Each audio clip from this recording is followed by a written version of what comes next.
नमस्कार भाइयों और बहनों, स्वागत है आपका जंगली मेडिसिन में। आज हम बात करने जा रहे हैं एक ऐसे जंगली पौधे की जिसे आपने शायद खेतों के किनारे, सूखे इलाके, बंजर जमीन या पथरीली जगहों में देखा होगा, लेकिन पहचान नहीं पाए होंगे। ये पौधा दिखने में जितना साधारण, औषधीय गुणों में उतना ही असाधारण है। लोग इसे अक्सर सिर्फ आयुर्वेद की किसी दवा का नाम समझते हैं, लेकिन कई लोग ये नहीं जानते कि इसकी असली शक्ति इस पौधे की जड़, पत्तियों और मूल संरचना में छिपी है। और सबसे खास बात, ये पौधा बहुत ज्यादा खेती वाले एरिया में नहीं बल्कि थोड़ा सूखे, ऊबड़-खाबड़ और कम उर्वर जमीन पर प्राकृतिक रूप से उगता है। इसलिए इसे असली जंगली औषधि कहना गलत नहीं होगा। आज की जानकारी में हम इस पौधे की पहचान, औषधीय गुण, जड़ और पत्तों के फायदे, परंपरागत लोक प्रयोग और वैज्ञानिक दृष्टि से इसके सक्रिय तत्वों की चर्चा करने वाले हैं। लेकिन नाम अभी मत सुनिए, पहले पहचान सीखिए। भाइयों और बहनों, इस पौधे की तना हल्का भूरा, पत्ते थोड़े मुलायम, हरे और थोड़े रुएदार दिखाई देते हैं। पौधा लगभग 1 से 1.5 मीटर तक बढ़ सकता है। नीचे तना लकड़ी जैसा और ऊपर थोड़ा हरा और मुलायम। पत्तियां अंडाकार, किनारे स्मूथ और स्पर्श में हल्की रुई जैसी महसूस होती हैं। पोल ट्यूबुलर, हल्के हरे या पीले रंग के होते हैं और फल छोटे लाल नारंगी रंग के, जिनमें बीज दिखाई देते हैं।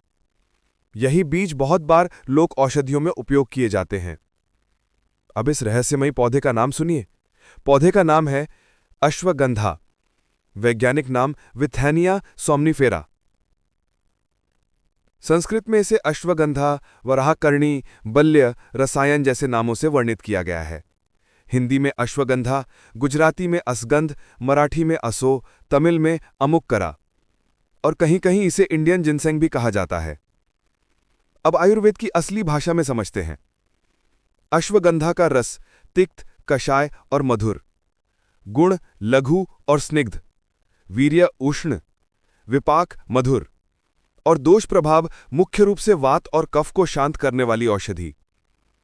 इसलिए ये वात रोग, स्नायु दुर्बलता, नसों की कमजोरी और थकान में परंपरागत रूप से उपयोग होती है। अब बात आती है, पौधे का कौन सा भाग सबसे ज्यादा औषधीय? आयुर्वेद में सबसे ज्यादा महत्व इस पौधे की जड़ को दिया गया है।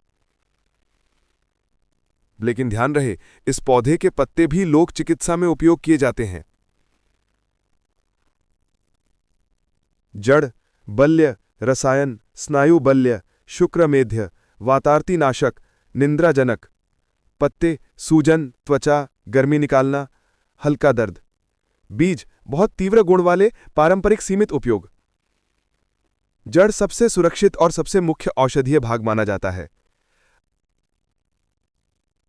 अब इसके मुख्य फायदे: शरीर की कमजोरी, मानसिक थकावट, नसों की दुर्बलता, तनाव और चिंता, नींद की कमी, वात दर्द, स्नायु ऐंठन, कमजोरी के बाद पुनर्निर्माण, ओज, बल और जीवन शक्ति अवलंबन।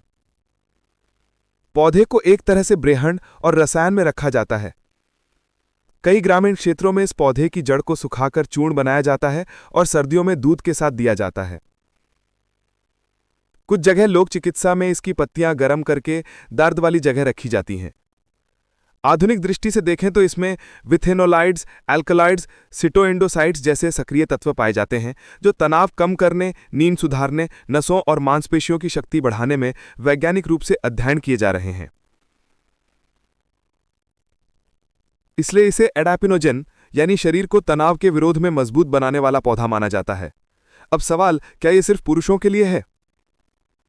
नहीं, अश्वगंधा स्त्री और पुरुष दोनों में पोषणकारी मानी गई है, लेकिन गर्भावस्था में बिना वैद्य के मत लें। अब सावधानियां: अत्यधिक गर्मी, अम्लता या जलन वाले लोग धीरे धीरे और कम मात्रा से शुरू करें। Thyroid, BP, sugar, auto immune दवाई ले रहे हों तो वैद्य या डॉक्टर से सलाह लेकर ही। लंबे समय ज्यादा मात्रा नुकसान कर सकती है। भाइयों और बहनों, अगर आपके इलाके में इस पौधे को किसी और नाम से बुलाया जाता है तो कमेंट करके बताइए। आपके कमेंट द्वारा दूसरे लोग भी लाभ उठा सकेंगे।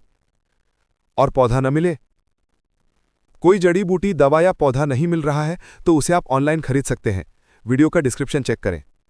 याद रहे, गलत पहचान और गलत मात्रा नुकसान कर सकती है। उपयोग से पहले किसी वैद्य से परामर्श जरूर लें। यह केवल शैक्षणिक जानकारी के लिए है। वीडियो को लाइक, शेयर और चैनल को सब्सक्राइब जरूर करें। उम्मीद करता हूं आज की जानकारी आपके लिए लाभकारी रही होगी। फिर मिलते हैं एक नई जानकारी के साथ नई वीडियो में। तब तक नमस्कार। जय आयुर्वेद।